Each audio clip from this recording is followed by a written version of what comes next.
comic book fans, welcome to a special edition of Cammy's Comic Corner, the best of 2009 in my humble opinion. I've been your host as always for the past year, Cammy. Now if you're not familiar with this format, I did the same thing for 2008. I'll review my top 5 favorite writers, artists, my favorite series, my favorite storyline, my favorite hardcover, and my favorite single issue. So all you have to do is disagree with me and go complain on the forum on why I was wrong in my picks. I tallied up all my favorite series that I picked in my previous shows for the past year. I decided which ones I really liked, which artists really struck me as wow, that's great, and which writers really captured my heart with the storytelling.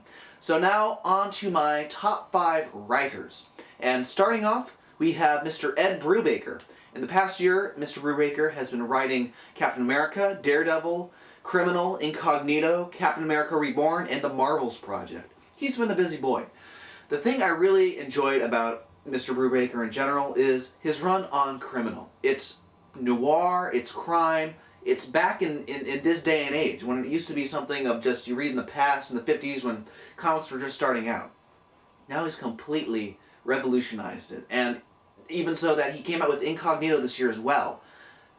It's kind of like Criminal, only with superheroes, and it blew my mind. I was completely enthralled in it. Every issue that came out, I had to read it, because he would always leave you with that carrot dangling on the end of the stick. Those crazy, crazy cliffhangers. Next up we have Jonathan Hickman, and he used to be quite the indie guy, but now he blew up, and now he's an exclusive with Marvel, and he has all these different series coming out. Astonishing Tales, Secret Warriors, Dark Reign Fantastic Four, Red Mask from Mars, Strange Tales, and finally The Fantastic Four. When I saw his preview on Dark Reign Fantastic Four, it really gripped me. Especially when Millar and Hitch's stuff was coming out, and I was just like, bleh, don't want any more Fantastic Four. After seeing that miniseries, I was like, hey, you know who should be on Fantastic Four? Jonathan Hickman. He obviously understands the team dynamic, and he can make it work. Sure enough, they pair him up with John Eaglesham, and they go, or Dave Eaglesham, and they go off and do their own little thing, providing it just a fantastic run so far, making him one of my writers to keep on watching out for. Next up, we have Peter J. Tomasi, and for the past year, he's been doing Green Lantern Corps, Nightwing, The Mighty, Batman and the Outsiders, Blackest Night, Tales of the Corps, and Blackest Night Batman.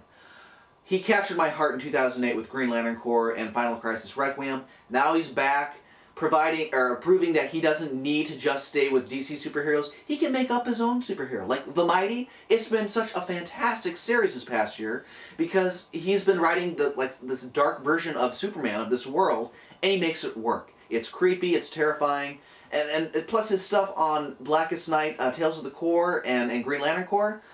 Just this whole event has been one gigantic, undertaking by Geoff Johns, and luckily he has Peter J. Tomasi there with him to help make everything make sense, make it work, make it fun and exciting.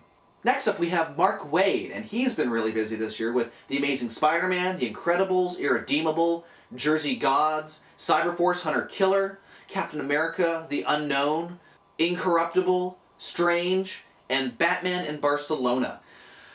He is not only is he a writer of all these things, but he's also editor-in-chief over at Boom Studios. So the guy's a comic book legend, so that's why he's able to just go through all these series, writing out stories left and right. I really enjoyed Amazing Spider-Man this year, thanks to a couple of his stories that he was writing. And Incorruptible and Irredeemable, it's just been fantastic stuff. He's created this cool little superhero world, all original, all completely terrifying, and every issue has me wanting more when it's over. Irredeemable is almost wrapping up, and Incorruptible just started this year. It's just fantastic stuff if you're not reading it. And finally, my favorite writer of 2009, Mr. Geoff Johns. Pardon me as I prepare for his list of items he's been writing this year. Action Comics, Justice Society, Green Lantern, Adventure Comics, Final Crisis Legion of Three Worlds, Blackest Night, The Flash Rebirth, Superman Secret Origin, Blackest Night, The Flash. The man never sleeps. He doesn't go on vacation, and if he were to take a week off, the entire DC universe would just collapse. And there'd be the riots in the streets and buildings set on fire. That's how bad it would be if he ever stopped doing what he was doing. And all of his stuff he puts out is consistently great in quality. Sure, Final Crisis Legion of Three Worlds was kind of delayed getting out because I even covered it in the best of 2008 last year. But it's a strong finish. Justice Society finally wrapped up. Green Lantern is going into just not only exploring the different cores, but also looking forward to Blackest Night. It's been such a spectacular event, all thanks to him. And the Flash came back. Barry Allen. Can you do much better than that? Huge props to Geoff Johns. He's been really making comics fun again with the selected titles. And you can just pick up any one of these titles and have a fun time with it, guaranteed. Now that the writers are all done with, let's get on to the top artists. Now, the first one that comes up on my list is J.H. Williams III. And he only is, he's pretty much credited with one book this year, this one title. It's called Detective Comics. For a while, ever since 52, when the Batwoman was introduced, she made headlines, being a lesbian and everything, and it was all over the radio, all over the internets that Rucka and J.H. Williams III were going to be on a Batwoman title. Years later, it finally came out, and his art, issue after issue, had me on the verge of tears. It was just so gorgeous to look at, his painted style, and then you mix it up a little with his more simplistic stuff. And in one issue, you know, the cross between the two. It's just fantastic stuff. If you want to know what comic book art is, and this guy really broke through the boundaries and the barriers and saying, no, comic books don't have to be just this. They can be something you can see in museums, as it were. Next up we have Tony Daniel, and he's only credited with 2 books this year as well. It's just Batman, and then Batman Battle for the Cowl. And the thing I really, really enjoyed about Battle for the Cowl was not only was he the writer on it, but he was doing the art duties as well. And a lot of people might give him some flack. I personally thought it was outstanding art for that series. He really showed all these different characters in the Batman universe being all that they could be, and I never had any problem distinguishing between like Squire or Robin or any of the other different Batmans that were around. He was pumping out some great stuff this year in that little miniseries alone.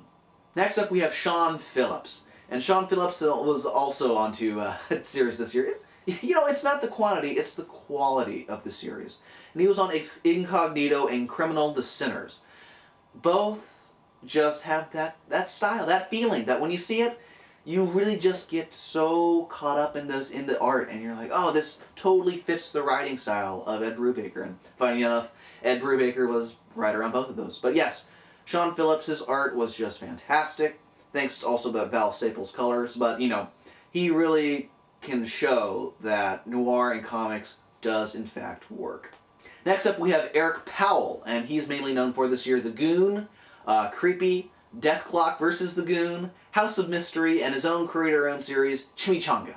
Now, the Goon's been going strong. You've got some great stories and humor there. And Dethklok versus the Goon, you know, it wasn't the best story-wise, but it was funny to see 2 great properties, the Goon and then Metalocalypse, in one universe. They have the same black humor, same outrageous jokes, etc. And then Chimichanga came out this past month even, and it blew me away. It was a nice hook to a series that could just be the next Goon, as it were, all starring an adorable little bearded girl. So props to Eric Powell for being a great artist this year.